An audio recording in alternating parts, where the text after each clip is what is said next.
ಹುಷಾರ್ತಿದ್ದವರು ಈ ಕೆಲಸ ಮಾಡ್ತಾರೆ. ಯಾಕಂದರೆ 1,00,000 ಕೋಟಿ ಗ್ಯಾರಂಟಿ ಹಣ ಕೊಡಬೇಕಾದ್ರೆ ಹುಷಾರ್ತಬೇಕು.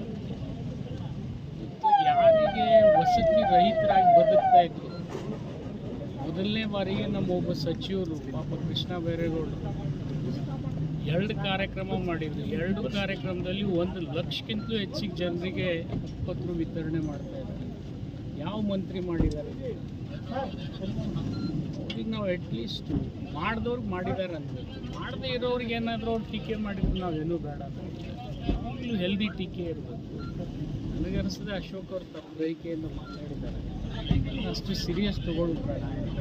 ತಾವು ಇಲ್ಲೇ ಇದ್ದೀರಿ, 2 ವರ್ಷನಾಗ ಈ ಮೆಡಿಕಲ್ ಕಾಲೇಜು ನೀವು ಸಾಕ್ಷಿ ಇದ್ದೀರಿ. ಈಗ ಎಲ್ಲಿ ನಾನು ನಿಂದಿರ್ಸಿದ್ದೀರಿ, ಇಲ್ಲೇ ನಿಂತು ಅವಾಗ ಇಂಜಿನಿಯರಿಂಗ್ ಕಾಲೇಜ್ನಲ್ಲಿ ಮೆಡಿಕಲ್ ಕಾಲೇಜ್ ನಡೀತಿತ್ತು.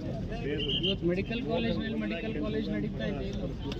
ಹಾವೇರಿನಲ್ಲಿ 3 ಕುಡಿಯುವ ನೀರಿನ ಯೋಜನೆಗಳಲ್ಲಿ 2 ಮುಗಿಸ್ತಾ ಇದ್ದೀವಿ. ಒಂದು ಇನ್ನೊಂದು ಸ್ವಲ್ಪ ತಡ ಆಗ್ತಾ ಇದೆ. ಅದನ್ನು 1,300 ಕೋಟಿ ಸಂಪೂರ್ಣ ಯುಟಿಲೈಸ್ ಮಾಡತಕ್ಕಂಥ ಪ್ರಯತ್ನ ನಾವು ಮಾಡ್ತಾ ಇದ್ದೀವಿ. ಎಲ್ಲ ರೀತಿಯಿಂದ ಹಾವೇರಿಗೂ ಕೂಡ ಯಾಕೆ ಈ ಕಾರ್ಯಕ್ರಮ ನಾವು ಮಾಡಿದ್ದೀವಿ ಅಂತ, ಇಡೀ ರಾಜ್ಯನಾಗ ಮೊದಲನೇ ಸ್ಥಾನದಲ್ಲಿ ಹೊಸಪೇಟೆ ಇತ್ತು, ಅಲ್ಲಿ ಮೊದಲನೇ ಬಾರಿಗೆ ಅಲ್ಲಿ ಮಾಡಿದ್ವಿ.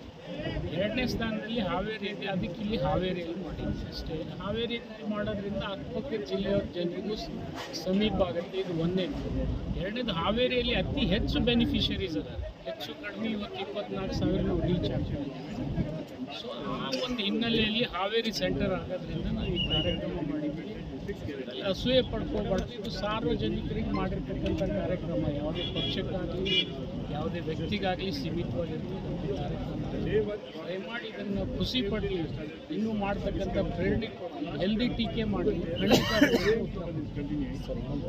ಖಂಡಿತ ಅವರು 40 ಜನಕ್ಕೆ ಫ್ಯಾಮಿಲಿಗೆ